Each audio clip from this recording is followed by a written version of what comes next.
time getting my real estate license back when you had to take 2 different classes. So I would go to class in the morning, work in the afternoon. I was working full time, so I would work until 5:30 and then chuck it back to Athens Drive to take my relicensing class from like 6:30 to 9 or whatever it was. So got my license, had no intention of getting into real estate, just it was something to do. I'll save you the details of how I actually landed in class, but it was something to do, just another piece of learning to do. And then I had a normal job for about 6 months after college, and I quickly realized I don't do well as an employee, I don't do well with a boss. It takes a lot for me to respect you as a leader, and anybody that's worked in the corporate world probably knows there's a lot of people in leadership that don't necessarily deserve that role, and I just can't survive in that. I needed to be my own boss, and so I decided that I was going to get into real estate. I had 3 months of my expenses saved up and thought that was sufficient, and went to a real estate office, signed up, and about 6 weeks later I was out of money and had no business, but eventually it started to snowball, and the rest is history, I guess. So spent a number of years with a large national firm as well, built a small team, realized that wasn't necessarily the path I wanted. Leadership was the path I wanted. There was a growing process there with the company I was with, and eventually that led to starting Choice. Yeah. So and let's talk about sort of your sales business for a little bit, because I think there's some stuff that people could learn from you there. I know because you and I met around that period of time. You're always very database centric, always very referral based. What would you say were a couple of like key things that you did, and take that any way you want to go? Yeah, so I don't like being on the phone, so I don't like making calls. And so it was just instilled, you've got to lead generate, you've got to prospect. And what that looked like for so long in the environment I was in was you're supposed to get up and for 2 or 3 hours a day make phone calls. And I couldn't do that. If I wanted to have a job I hated, I would just go back to the corporate world. Sure. So I knew I couldn't do that. I wasn't willing to do that, so I couldn't be the only way to be successful. So maybe just by default, I said, well, I know I need to let people know I'm in real estate. I need to somehow ask for business. I don't want to pick up the phone and actually ask them for business. So of course, face-to-face interactions. But very early on, I used direct mail as my way to interact with my database.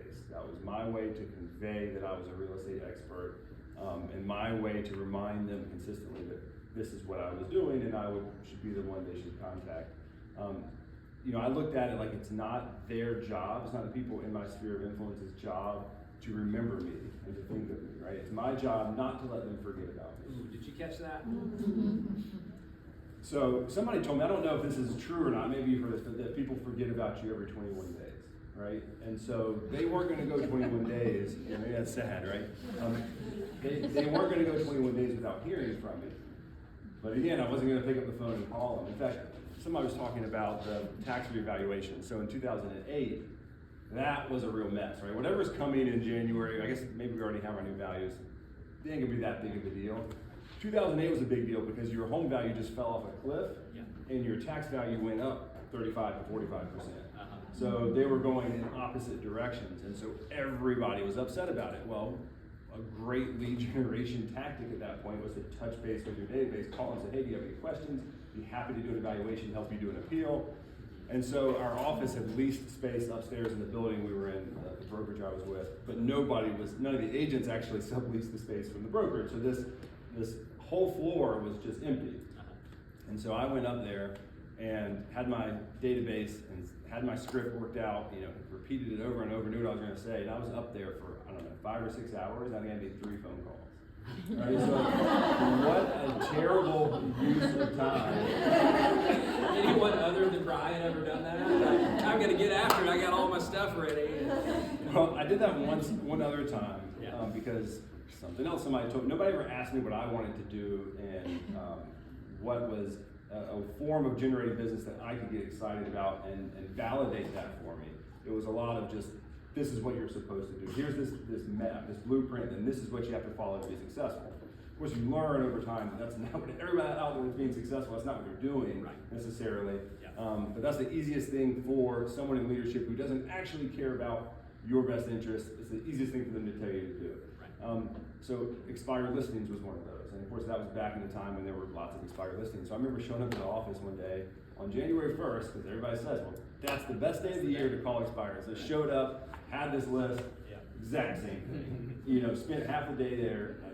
I don't think I actually connected with one single person. I think maybe I made 2 calls, and was just so prayerful and thankful that they didn't answer. And so, okay, well, that's not going to be me either. And so it was just this evolution of doubling down on the direct mail.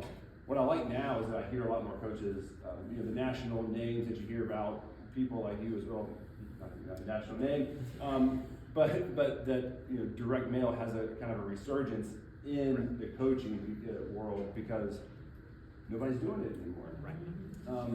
You mentioned something about the email newsletter, and that hits home to me. And we deal with this with Kate because at the brokerage level, we mostly just interact with our own agents, but we invite people from outside companies to come to things like this, and so we naturally then email out the entire database of Triangle real estate agents. Sure. I cannot take an unsubscribe. It emotionally hurts my feelings. So I can't do it. So Kate sends those out. I told her that. I don't need the system now. Flowdesk will just handle the unsubscribes and draft it. I don't even know if you get a notice if somebody unsubscribes, but it hurts me. I can't take it. So I couldn't send out email newsletters. I had a pretty decent business as a producing agent. My business was, over the course of my entire career, 93% was sphere of influence referral. The other 7% was dumb luck. It was like a sign call that just wouldn't leave me alone and really wanted to work with me for some reason, right? Or just some stupid, lucky open house thing. Right. The only strategy I had for generating business was diving into my sphere of influence, not letting them forget about me, and demonstrating that I am the real estate person that they know. And when you do that over time, it is about building a foundation, but when you do that over time, I used to send Home by Design magazines out to my sphere of influence. People still think they get my magazine. They haven't got my magazine in 5 years, but they still think they get it because it's just instilled in them that this was how I was going to communicate with them. So that was it. So then I never had to ask for business because if I saw you at the grocery store, you associated my name and face with real estate. You were going to ask me about real estate because you saw my just listed, just sold stuff. You get my vendor letters, you get my market reports, you get whatever the newsletter that I mailed out. Anything that I see, you got all that stuff. Every week you were hearing from me, and you can't unsubscribe from that. Right. So, and they're not offended because they can crumple it up and throw it away. I didn't know that; it didn't matter. They saw my face, mission accomplished. So. Yeah, and the thing I really want to underscore here that you're hearing from Brian is the frequency of communication. So go back to what we were talking about, no such thing as too much thoughtful or valuable communication, and that every 21 days he's mentioning is not so much that they're going to forget you as a person in 21 days as it is that top of mind awareness related to real estate. So his frequency of touch now is someone sees him at the grocery store and immediately associates real estate versus Brian, the guy that I know, it's Brian, the real estate agent. Yeah, I always tell people, when you go out in the world, you've got to be a real estate agent. It doesn't matter that you're also a parent, that you are a professional dancer. You have all these other things that define who you are. Yep. But we're in a unique industry. We are real estate agents. We're not salespeople for Red Hat. No, when you go to the bar, you're not a salesperson for Red Hat. You couldn't care less, right? But we're not business to business. We're person to person. And so everywhere you go, you exist as a real estate agent. I think if you have that mindset, you wake up and you're a real estate agent. Then going grocery shopping, doing laundry, going to practice for whatever other thing you're into is just another thing you do. But the primary thing that defines you is real estate. Now you get to then be in control of how does that dictate your life when you talk about the time management stuff. And it doesn't mean being a real estate agent all day, every day doesn't mean that you have to work all day, every day. Right. And it's an important element not to. But I will also say that if you enjoy that, at a different season in life, sometimes talking about seasons in life, there was a time when I drew part of my self-worth and energy from being available and accessible and helping clients late at night and on weekends and would get jazzed up about that. Sure. And that was okay. At whatever point that changes, like, you should not feel guilty about that if that's where you are and you're drawing energy from it. Right. If it is sucking the life out of you, then it's time to find a different way. Because somebody is doing it a way that you can be excited about. You've just got to learn what that way is and then do it. One thing I talk about is when I got, maybe it was after I got, so my wife is in the room, by the way, too, so she's back there, so careful what I say, but when she's here to fact check everything. yeah. But so when, after we got married, I don't know if it was, maybe I think she was pregnant with our first child, and it was like, all right, Brian, at some point, I've got to have a day where I know you're going to be home. And so it was like, oh, yeah, that makes sense. Like, that's a reasonable request. But, it's not just like, okay, well, he's just going to be gone all day Saturday and Sunday and every evening. And so, from that moment on, I just started telling clients, like, I don't take appointments on Sundays. And it didn't matter. It didn't change one thing about my business. But I said, oh, okay, sounds good. And that was it. So, like, that was really empowering because nobody had ever told me that before, at least not in a way that I could hear, right? That, oh, it's okay to tell your clients that you take a day off and they're not going to care. Well, I know, you do that. A lot of our agents do that. We talk about this. That's not a new thing, that it's okay to do it. Your clients aren't going to care. But make it, as long as it's what you want to be doing, you make these decisions to better your work-life balance. Another thing is going on vacation. So a lot of people, you were in Ireland and you say, well, I check email occasionally. And even me sitting over there, I'm thinking, I love the idea of going on vacation for a month, or 3 months, or 6 months. I can't even fathom the idea of not checking my email once a day, right? But for me, what would empower me to take a vacation like that and enjoy that then would be setting your boundaries, right? So, okay, first thing when I wake up in the morning, I check my email and I catch up. And then at 4 o'clock in the afternoon, before we break for dinner and we're gonna have our enjoyment for the night, I'm gonna do that one more time. So then I'm not present, I'm present with my work life for those 15 or 30 minutes or whatever it is in the morning, and then at 4 o'clock. Sure. And then I'm 100% present the rest of the time. Yep. And like, if that works for you, it's perfectly okay. Absolutely. If it works for you just to shut it down and not be present and you feel good about that, great. But if you're gonna be thinking about home and work, you're not present. You defeated the purpose, right? Because if somebody in here hears you say, well, I only check email occasionally, and they're like, okay, well, I should be able to do that. And you go do that and you're miserable on that trip. Sure. What a waste that was, right? That wasn't good advice for you specifically as an individual. I agree. Yeah. It's a very important distinction for sure. Since we're here talking about business planning, and maybe this is a nice little segue into that, what would you say would be like a couple of tips or tactics? I know you and I are very philosophically aligned on a lot of this stuff, but what would you add to what we covered today that would be valuable for them? Well, I think when it comes to database, there's an expression, maybe if I butcher it, let me know, but complication is the enemy of execution, something along those lines. Sounds good, I like it. Yeah, and so when it comes to database, like, we use KB Core at Choice. And so, KB Core is built as a platform to nurture leads, right? Now, it can be just a simple, basic CRM, but it's easy to log into it and be like, shit, I don't know what all these action plans are. I don't know what triggering events are. I don't know why somebody's going to start getting communicated with again and they weren't before, when a text message is going to go automatically, and just shut it down because it's too complicated. I think for most agents that aren't generating a ton of internet leads, so you may be generating a lot of leads from your database or because you do open houses, but then you have a list of people, like, it's not going to take you that long to add in 10 people from your open house. Right. When you're generating leads that are just funneling into your CRM, you need a CRM that can nurture those people on your behalf, right? And that can tell you when triggering events happen, so it's time to call them or text them or do whatever. Most people don't need that, right? And so I think Google Contacts is the only CRM 99% of real estate agents need. You can put all of the relevant information in there. You can easily export it into a CSV file so that you can upload it to your postcard website to send out postcards or mailers or whatever, or to print mailing labels. I think we overcomplicate it so much. And so I would say between the most important thing that when you meet with a brand new agent, what do you tell them? What's the very first thing you should do with your business? Put together your database. You've got to make a list of all your contacts. And yet you survey agents probably in this room that are 5-10 years into their business, how many of them feel like they have a buttoned up database? Yeah. It's like, well, you were supposed to do that on day one, and you're 10 years in and you still don't have that yet. So what I would say is simplify.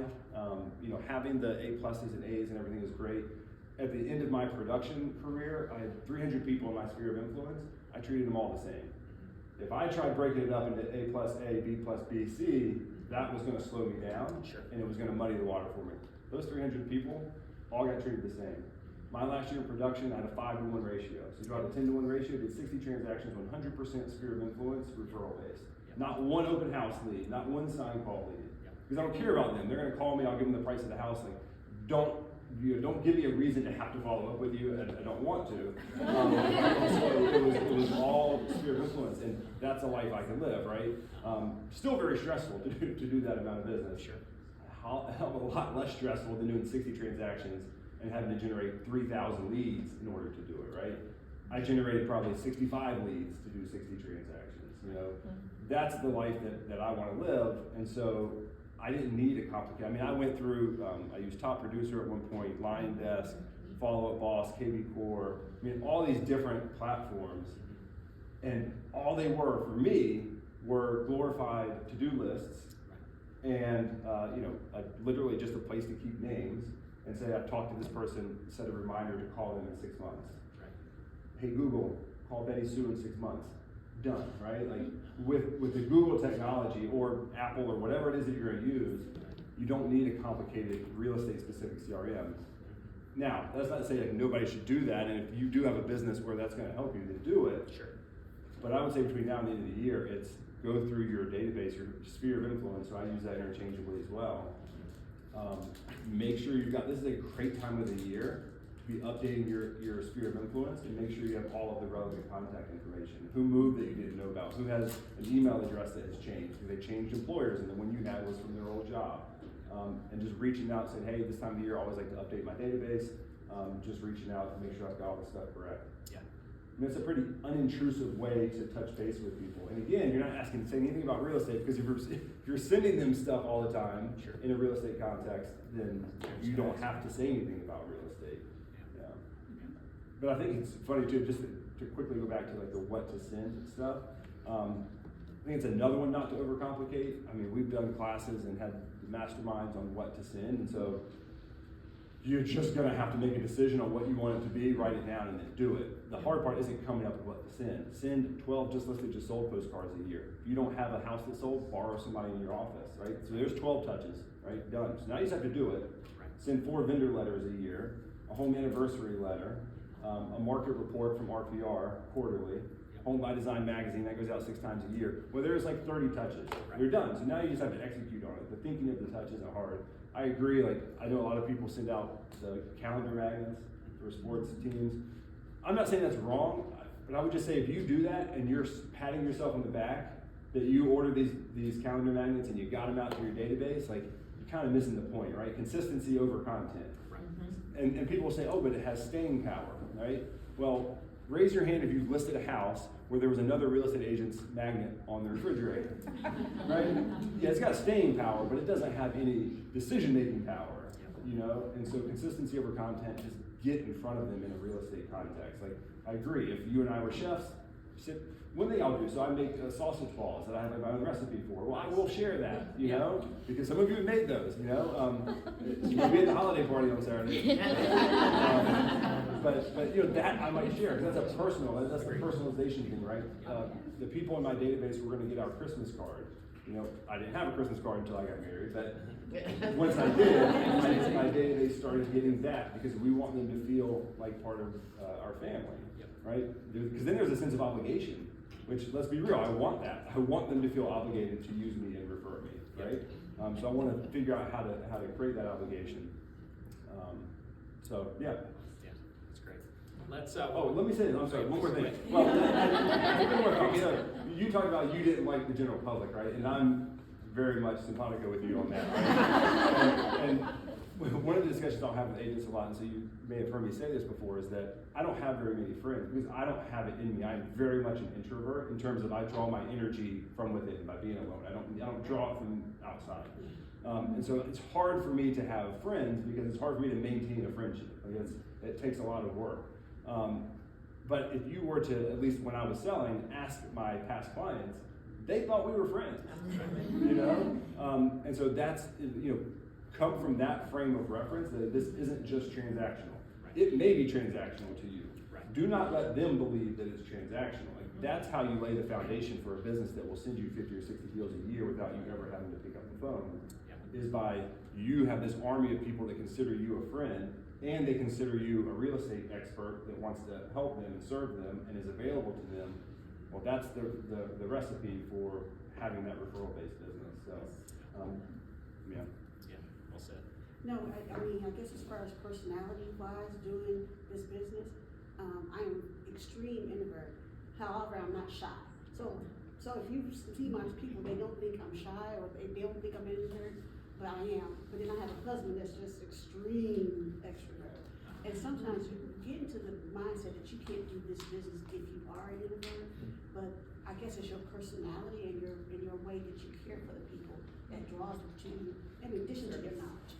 And that's how I found that I've gotten what I've gotten, because they trust me. Sure. And they think that I'm their friend, but really I'm Yeah. and that's tremendous for me. Every personality style can be successful in this business. I mean, if you're familiar with the DISC profile, Bill and I are both high Ds, but the way I interact with a client is not as a high D. It is a low pressure environment. It is a social engagement, because they don't want to be pressured. You talk about the whole, rent your house and then move up in. Yeah. I use every listing appointment I've gone, I'm like, tell them, let's first figure out, is there a way for you to keep this house? Right. Well, they appreciate that. Yep. Most of them aren't gonna ever keep that house. Right. But the fact that you go in and say, let's figure out a way for you not to even have to hire me, builds this layer of trust, so, because they're gonna need you anyway. Right. So why not start with that? Sure. But that's the whole thing about not making it transactional. If you're just there to service them, which is what we're all legally bound to do anyway, serve their best interest, even if their best interest is going to lead to your best interest, you've got to make sure they believe that it is all about them. Let's take these last few minutes. I want to make sure we get you out of here on time. I committed to 1 o'clock and I want to stick to it. What questions do you have for Brian, or what would you like to see him explore a little bit further in this conversation? That means I nailed it. You're not going to unsubscribe. Yeah, well, what I would say, just one last piece there, if there's no questions. Yeah. You talked about the 2 to 4 events. I think that's great. I would say, in addition to buttoning up your database and taking time to go through and update that, is to think about what's the one event. We've been talking about that a lot lately internally. What is one event that you could do for next year? Even if it is just a holiday open house that you're gonna have next December or next November, go ahead and start planning that now, put pieces in place, put a deposit down with a caterer, whatever it is, to plan to do that. There's an agent that I think it's something Huffman or Hoffman outside of Charlotte, but I heard him talk once, massive amount of business that he does, 300, 400, 500 million in volume a year. But his lead generation strategy is events. They do one event every month. And that's it, because of all the touches that lead up to the event, all the touches after the event itself, that is their singular lead generation strategy. He says, my goal is to put on an amazing event that people are gonna have fun with, and during the event, he's like, I'm just a fly on the wall. Yeah, I'll have to talk to some people, but it's not about me. I'm not up on the stage with a microphone doing whatever. It's, you're here for some event that I happen to put on. Yeah. And that's his way. So you could, even if you love that idea, that could be your lead generation strategy. Yep. But start with one event. Don't let it be so intimidating that you just don't do it. Events are amazing for a lead generation strategy. Absolutely. So, yeah. Absolutely. Well said. Anything else you want to leave it with before we wrap up? No, that's it. I got nothing. If you don't have questions for me, that's it.